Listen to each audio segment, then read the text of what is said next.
Obviously, this is a big fight week for you. Everyone's talking about this final return to the top. How are you feeling ahead of Saturday night? Feeling great, man. Ready to go. What would you attribute your resurgence to? What would you attribute the fact that you've been able to stay in the sport this long, to be able to get back to the top after not having a title shot for so long? Passion for the sport.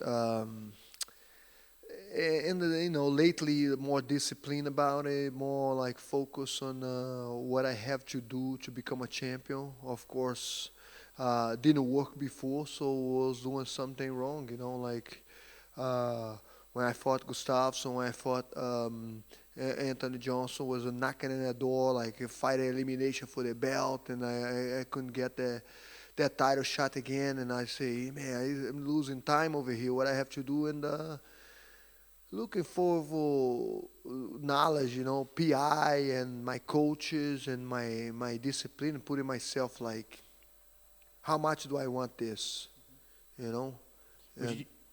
Would you say that's the biggest difference between the Glover now and the Glover he fought for the title before, is discipline? Yes, 100% discipline. Yeah. Back then I was just like a wild fighter, man. Just go in and fight, train like a maniac, train like a dog, but always, Fans always like it when a slightly older fighter gets to fight for the title. As a guy who's in fights and combat sports, do you look at names like George Foreman, who came out of retirement and won the world title later on in their career? Do you look at them as inspiration? Like you say, fans like that stuff, and I'm a fan of the sport as well, and I love when people overcome situation like break the rules, doing something that not many people have done it. If I win this title right now, who did that before? Only one guy in UFC, Randy Couture, and it's a hard thing to do, and I'm glad that I'm here, and I am gonna get it Saturday night. Moving to Saturday night, how do you actually see the fight with Jan playing out? Where are your strengths compared to his? How does the fight go? I think it's going to be a great fight, man. It's going to be a great fight because the style matchup is amazing. Jan, he likes to come in and finish fights, and he goes after. And me, the record speaks for itself. I'm a fighter, and it's going to be a great fight. Looking forward to it. Thank you. Thank you. Speaking on that, you have I believe the most stoppage wins in light heavyweight history for the UFC. Jan actually has more submission wins than knockouts in his career, but everyone lately talks about his Polish power. So as a high-level jiu-jitsu practitioner yourself, is his jiu-jitsu underrated in the eyes of MMA fans, do you think? Not in my eyes, I trained my ass off for Jan's jiu-jitsu. I know how strong he is. But I'm not concerned about it. I have the most submissions in UFC. My jiu-jitsu is MMA jiu-jitsu, as I always say. But yeah, he's well-rounded fighter. That's why he's a champion now. And I'm not concerned about it. But I know I respect it. And looking at his last fight against Israel Adesanya, you were there, octagon side. A lot of people were talking about what Israel couldn't do and what he didn't do. But when you're sitting there watching Jan beat Izzy, what are you seeing that Jan Blachowicz is doing that no one else could do against Israel inside the octagon? Yeah, first of all, you gotta respect his power, and that's what Adesanya did. Can't go in just like that. You feel the guy in the first round, and you see how hard he's hitting. And Adesanya, this guy didn't want to take that chance, man. He didn't want to take that chance to get knocked out like he did in the other guys in the middleweight division. This is different, and I was yelling at him to take him down. I say the ground is the way, bro. Take him down, because I was ruining for him for that fight. And then we've spoken to a few light heavyweights, like retired and current, like Anthony Smith and Forrest Griffin and everything, and they say this fight is tough for them to watch because they like both of you as people. A lot of fighters like the two of you. They don't know who to root for. So what do you say to them that like you're fighting someone that you respect, but all of these fighters, they don't want to see you guys fight because they like you so much, and they don't want to see one of you lose. Yeah, I've been in that situation before. I like both guys, and the best is gonna win, man. We're here doing our job. We love what we do. We get paid to do what we do, and they know that. It don't matter. I hope, like my mom say all the time, I'm praying so no one gets hurt. And hopefully no one gets hurt bad. Talk about injury bad, but somebody's gonna get hurt, and it's gonna be Jan. And then I think earlier this week, your story of how you got to America came out, and I don't think a lot of people, they knew it was hard for you to get into the United States, but they didn't quite know the journey that it took. So when your story came out, were a lot of fans reaching out to you and fighters being like, wow, this is such an insane story, we had no idea? Yeah, lately, a lot of people say, gotta make that movie, Sure do. Get that belt, make that movie. But come to United States, it was like at that time where I'm from was like something that when you're a kid, I remember being like 9, 10 years old and thinking like, oh, I can't wait to try to get old so I can go to United States, and everybody was going that way. I'm not proud of it, the way I did it, crossing the border like that, but that's what happens, and I paid the price for.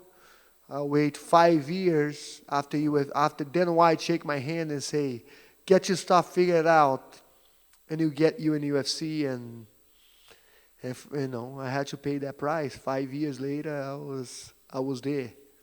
And then one last thing, I think when you were in San Diego for so long, and then eventually you got to Connecticut, correct, after San Diego? Yeah, because we crossed to San Diego, but I was like a few days there, a couple weeks maybe. Why did you choose Connecticut? It's Danbury, Connecticut, right? Danbury, Connecticut. Why did you choose Danbury, Connecticut? Yes, I have some friends there already, some people from my hometown, they go to Connecticut. Connecticut is a big part, Greenwich, Connecticut, all those big millionaires have their houses there, so it's big in jobs, landscaping and construction, and a lot. It's a big Brazilian community there. And he called me and said, hey, that's where I'm going. I wanted to work landscaping. That's what I used to do back home pretty much. So I went to Connecticut and I met my wife there, and I didn't want to get out, That's it. It became my second home. Glover, just wanted to ask you, everyone appreciates that you're getting better and better, it seems, especially at this stage of your career. I know you mentioned discipline there, but in terms of skills, how have you become better, and in what way have you become better, do you feel? I think my boxing has just got better, man. Training with a bit more caution about it. Training smarter is a big key. Drilling a lot. And like I say before, I was rely too much on my power, my strength, and thinking like didn't have to drill too much anymore. I was not the kind of guy that drill too much anymore, and realized that it's never too late to learn new things. You can always learn new things, because I remember a couple old fighters that I trained with that they didn't even warm up. They just come in, get ready for fight. Talk about old fight. I don't want to say the names of it because I don't want to put. But it's like have the last couple fights. Say, I have a fight coming up. So they just come in, put the gloves on, and start spar and go home. And I just back then I was like, hey man, that's what I'm gonna do, just gonna go in, spar, and go home. But it didn't work out, right? It didn't get me a title shot, didn't get me a championship. So I have to humble myself and start learning new things and start improving and get better what I know best. And for that, my boxing got better, my jiu-jitsu got better, because, the drilling and the pushing. And you mentioned there as well, a big difference between last title shot, this one, is how much you want it. Can you just put into words how much you do want this to go home with this belt, please? I want this, You see Saturday night how much I want this, I'm not leaving the octagon. I always say like you leaving your shield or you don't come at all home, And I'll come home with that belt. And just very lastly, just to touch on being here in Abu Dhabi, you've got a lot of support here, don't you? I think you've friends and stuff in Abu Dhabi. So how nice is it going to be performing in front of them on Saturday night? Yeah, I've been getting a lot of support all around the world, man. I guess people was like they met me and they know me, and it's like Maldonado say something. Fabio Maldonado say something nice nowadays. Like he say, if you really know this guy, it's hard to not root for him, And it's a big compliment, man. People have been like very supportive over here, and I have a few friends over here from Brazil. They come, to teach jiu-jitsu, and I think it's going to be a good crowd in there.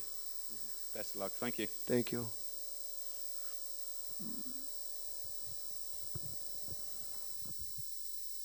Thank you. Hi, Glover.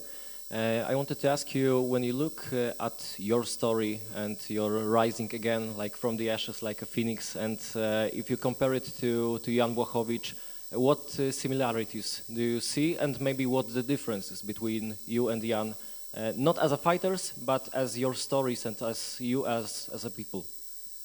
Yeah, we keep saying that. I think he said it before, I say it before, like very similar, He lost a couple of fights. People give up at him, kind of like and I've been in that situation too. I've been in his shoes before, Like people look us like, this guy never be a champion, This guy never be, he'll never get that anymore.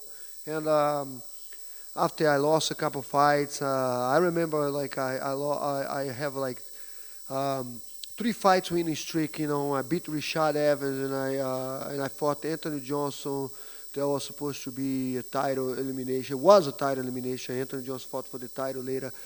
I remember just losing that fight, and people just brush me out. Yeah, this guy's he'll never be a champion anymore. He's a nice guy, but he'll never be a champion. And we proved them wrong. We both did, and we're still doing it. Okay. So, as you said, there are people that said that you will never be a champion, and the same in the case of Jan. So, did you think that Jan will be a champion like a few years ago when you saw him first time, or after a few fights in the UFC? Yeah. It's hard to say, not really. I always thought he was a tough guy. I met Jan the first time when I fought over Simple. We shared the same locker room, so we were working out together. Not together, but same locker room the whole week, and we talk a lot. And super nice guy. And after that, I met him a few more times. Not really, but I knew he was gonna. I told my friends he was gonna win that fight with the title when he was here. I told my friend, I say, hey, Jan is gonna beat Reyes, because everybody talk about Reyes. Reyes walking around like he's the champion already, and Jan just come humble and relaxing. And I say to my friend, he's gonna be a champion. I remember saying that. Okay, so last two from me. I don't know. Do you hear me? Yeah, no problem. Yes. Yeah. So this win streak that you have has been superb to you, and as we know, people are rooting for you as well for Jan, but they really want to be happy to see you being happy and getting that title. So would you say that this journey so far to get the title shot was so enjoyable and that you are just happy right now, or it all comes down to this Saturday? And if you don't win, it won't mean nothing, what you have accomplished in a few previous fights? Man, it's been a lot of sweat, blood, and tears to get here. Um, no, it don't matter, man. I wanted to be a champion. I'm going to be a champion. That's the mindset that I have now. I feel like I'm already champion. People treat me like a champion. I've been treated like a champion over here, and it's amazing. I feel pretty confident about it. But no, that doesn't take away what I've done, man. That doesn't take away what I've done. I'm going over there. I'm gonna do my best, and whatever happens. I still gonna live my life. I'm having an amazing life. It's not like all or nothing. It's at the end of the day, it's a belt. It's something that eventually we all gonna lose it. We all gonna not be a champion anymore. Everybody's gonna forget about it. We can't identify yourself with that. It's we something beyond that. So, no, not at all. Okay, and last one from me, not about this event and your fight, but we are also close to see your pal Alex Pereira, first time in the UFC, and I wonder, what do you think, how good he will be in this middleweight division? I don't know, man. That guy is scary. He's scary with those 4-ounce gloves. Very strong, very powerful, and very dedicated. He's incredible, man. The way he learned things, and it's a guy that this is the first fight in UFC. Probably like little nerves, little everything, but no doubt he's gonna be one of the top contenders very soon. Okay, thank you, Glover. Best of luck on Saturday. Right, man. Hi, Glover.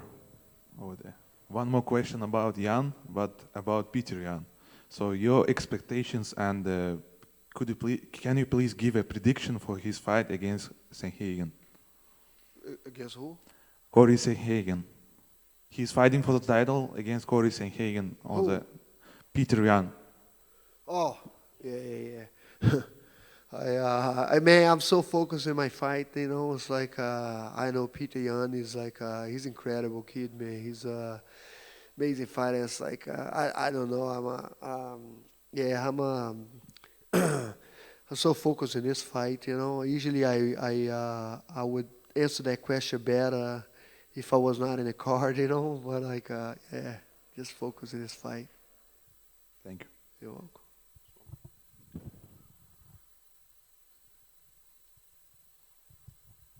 Hi, Glover. It's obviously 7 years since you last fought for this title. There's been some relatively dark days since then. What is it that's kept you motivated and going towards the title shot on Saturday? The love for the sport, man. I love what I do, and this is the only thing I can do best, is to fight. I can even, people talk to me like retired. I was like, I'm not seeing myself retired. I can not planning, but of course, what I'm gonna do is teach and pass it on. But the passion, man, love for the sport, and when you love something that much, when you want something that much, you gotta figure out how to get it, and that's what I have been doing. You're going to be fighting 2 days after your 42nd birthday. How long do you think you've got more to go? Because obviously it doesn't all just end on Saturday. What else is there to come from Glover Teixeira? Don't really care, man. I'm so happy to be here, become a champion. Been fighting almost 20 years now. And that really, don't really matter how long, but for sure I'm not want to make any decision right now. But winning this belt, thinking of defending next year. I'm not, this is what comes in my mind right now. But like, I'm not planning like, oh, I wish I can fight, 45, 40. Don't really matter. I mean, I think the day. I always say this, I think I'm gonna make that decision in the gym. Maybe because the day that I don't feel motivated anymore to go train, to go after, you'll be like, man, I'm not feeling like. That's the day that I'm probably gonna call my manager and say, man, I don't have on me anymore. I'm done. But like, I still got it. I still love it. And who knows? Who knows? Let God make that decision, All the best for Saturday. Thank you.